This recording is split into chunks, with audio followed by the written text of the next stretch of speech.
Well, Shabbat Shalom to you. Tonight, I'm going to share with you a sermon and song as we prepare for the High Holy Days. You know, there are several prayers that we recite at the High Holy Day services where for some, the melody is as or more important than the actual words of the prayer itself. Can you guess what some of those might be? Kol Nidre. Ding, ding, ding. What else? Avinu Malkeinu, which we'll talk about. You may not know the name of it, but it's Yai da dai dai dai dai dai Yai da dai dai dai dai. The motif of Rosh Hashanah. Both Kol Nidre and that motif are what we call Misinai melodies. That means they come all the way back from when Moses got the commandments. He got the songs, he got everything on the top of Mount Sinai. And they become, through an oral tradition, our traditional tunes. But one of those, as Rabbi Schwartzman said, is Avinu Malkeinu, a cornerstone of the High Holy Day liturgy. Now, the melody that I'm about to sing is not a Misinai tune, but we'll talk about it in a moment. But if Cantor Michael or I did not sing this melody, Avinu Malkeinu, Shema Koleinu. Avinu Malkeinu, Chatanu Lefanecha. Avinu Malkeinu, Chamol Aleinu, Ve'alol Aleinu, Ve'tapeinu. I think you would agree there would be a little bit of an uproar. That melody, as I mentioned, is not traditional. And frankly, it's not that old. It's a melody composed by the great, prolific German-American Jewish composer Max Janowski.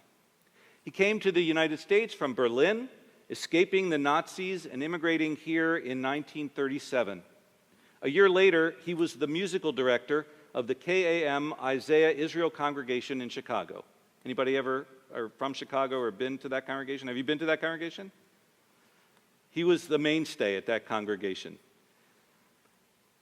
He passed away in 1991 after holding that position of music director for his entire life. In the 1950s, he wrote this beautiful setting of Avinu Malkeinu, a significant departure from the more traditional and often somber cantorial melodies of the past. He combined elements of Eastern European cantorial music with a style that was more contemporary, built on modern harmonies, written for cantor and a four-part male and female choir. The music is known for its powerful and emotional crescendo, culminating in a soaring final section that expresses a profound plea for divine mercy. Cantors and choirs, almost exclusively in Reform synagogues, sang this melody, and it instantly became so popular that most congregations could not envision their worship without it. But it wasn't until just 1997 that it became a global sensation. Does anyone know why? Very good. Thanks to Barbra Streisand, who recorded it on her album called Higher Ground, a collection of spiritual songs from various traditions. Her rendition, arranged with a large, sweeping orchestra, elevated the piece from a synagogue standard to a concert hall showstopper. It has become, ever since, a modern Jewish classic. However, prior to the Janowski melody, most cantors sang or chanted it to many different melodies and even to traditional nusach, chanting each line of the prayer, which is a petition to God. The text of Avinu Malkeinu is attributed to Rabbi Akiva, a prominent sage from the 2nd century CE. According to the Talmud, during a severe drought, a series of prayers led by another rabbi failed to bring rain. When Rabbi Akiva stepped up to lead the prayers, he simply recited a 2-verse prayer beginning with the words Avinu Malkeinu. Immediately, rain began to fall. The key lines he recited translate as, "Our Father, our King, we have no king but you, and our Father, our King, for your sake, have mercy on us." The prayer's power lies in its dual address to God. Avinu, which means our Father, which emphasizes a personal, intimate, and compassionate relationship with God. It's similar to a parent's love for their child. And Malkeinu translates to our King, highlights God's sovereignty, power, and authority over the world and us. So over the centuries, the original two verses were expanded into much longer prayers that we know today. Different Jewish communities developed their own versions with varying number of verses, each beginning with Avinu Malkeinu, and followed by a specific plea for the new year. These pleas collectively ask for forgiveness, healing, sustenance, redemption, and other things. While the prayer's text has evolved, its core message remains the same: a collective plea to God, who is both a merciful parent and a powerful sovereign, to grant a good and just new year despite the insufficiency of our own deeds. In our prayer books, the Reform movement used the translation, "Our Father, our King," all the way through our last prayer book, Gates of Repentance, which was published in the 1970s. But since then, the Reform movement moved away from gender-specific language, especially the language around God. We moved from thee to you, from fathers to ancestors, from Lord to God or sovereign, etc. Even tonight, you heard the word guardian for God. Except in some places. When the Reform movement translated in one of their publications Avinu Malkeinu as our parent, our sovereign, congregations rebelled. It didn't have the same appeal in English as it had in Hebrew. So our current prayer book doesn't even try to translate it. They simply write the English of each petition, starting with the Hebrew, Avinu Malkeinu. Avinu Malkeinu, hear our prayer. Our Avinu Malkeinu, have compassion on us, right? We don't even we don't translate what Avinu Malkeinu means. We are saying our Father, our King in the Hebrew, but it sounds less masculine to the American ear by just saying it in Hebrew. But it's the music of this important prayer, especially the Janowski melody, that has become spiritually fulfilling to the Reformed Jew and made the prayer a classic. Now, another traditional tune for this prayer was composed for the final paragraph of the prayer. That paragraph you'll recognize is Avinu Malkeinu Chonenu va'anenu ki ein banu ma'asim aseh imanu tzedakah v'chesed v'hoshienu, which translates to, our Father, our King, be gracious and answer us, for we have no deeds of our own. Act with us charitably and with loving kindness and save us. The melody that we sing, and that has also become traditional around the world in all Jewish denominations, is this. Avinu Malkeinu, Chonenu v'anenu, Avinu Malkeinu, Chonenu v'anenu, ki ein banu ma'asim. This melody has a powerful emotional quality and is often sung by the entire congregation, as it is here, with great passion and repetition. It's the kind of tune that feels ancient and deeply connected to the Jewish soul. It actually is not attributed to any specific composer, so it has become known as the folk tune. Now, when I was growing up in a Reformed congregation in Baltimore that was started around the same time as Temple Rodef Shalom was started, we sang for Avinu Malkeinu one of the prevailing traditional melodies of the time, notated by a Reformed cantor, Max Grauman.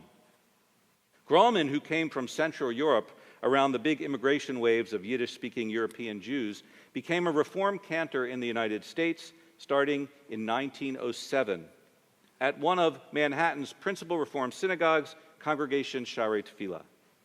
He was known for taking traditional European synagogue chants, traditional prayer modes called nusach, and arranging them in Western harmonic styles.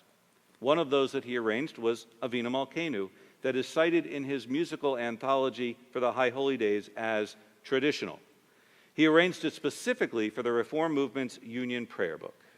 Here's Avinu Malkeinu by Max Grauman.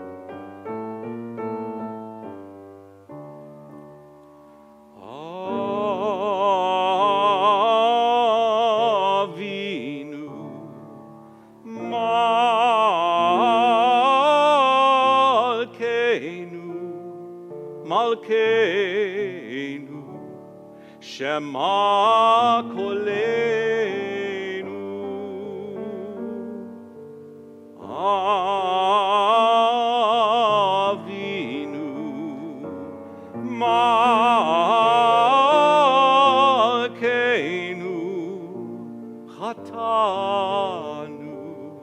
Chatanu lefanecha.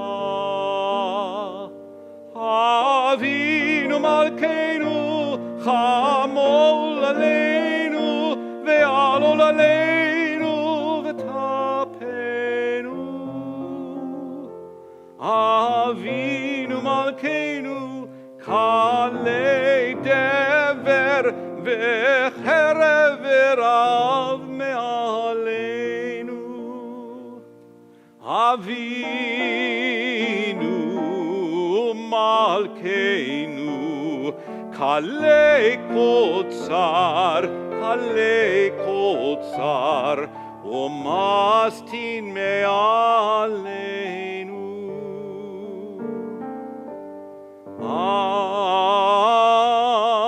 Avinu Malkeinu,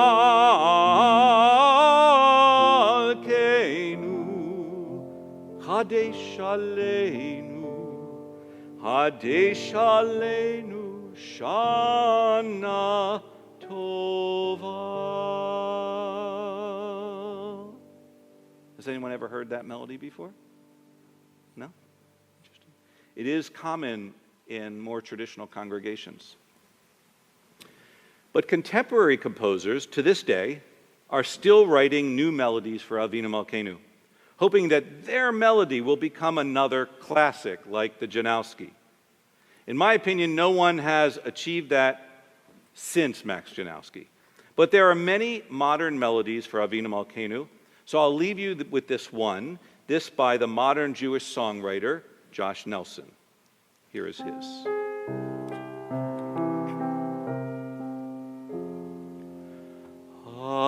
Avinu Malkeinu, Chonenu Vaneinu,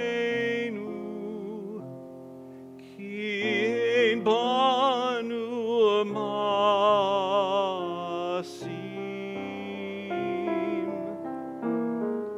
Avinu Malkeinu, Chonenu Vaneinu, Ki ein banu masim.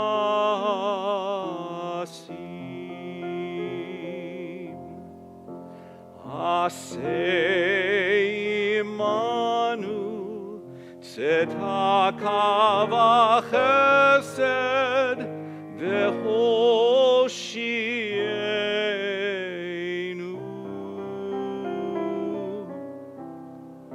Aseh imanu tzedaka v'chesed v'hoshienu.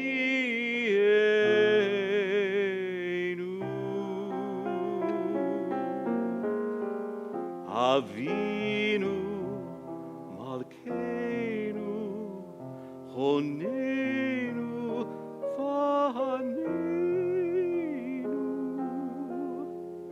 Ki ein banu masim.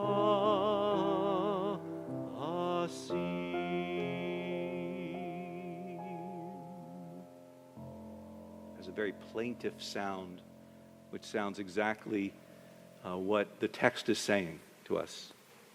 So when you hear the Janowski melody or the sung Monday night or the folk tune sung on Monday morning, notice how the music enhances the prayer and in itself brings you spiritual comfort for these high holy days. The beauty of Avinu Malkeinu is that its timeless words have inspired many different musical interpretations, each designed to evoke the specific spiritual emotions of the high holy days: awe, humility, repentance, and hope. May you find those as well. Shabbat Shalom and Shana Tova.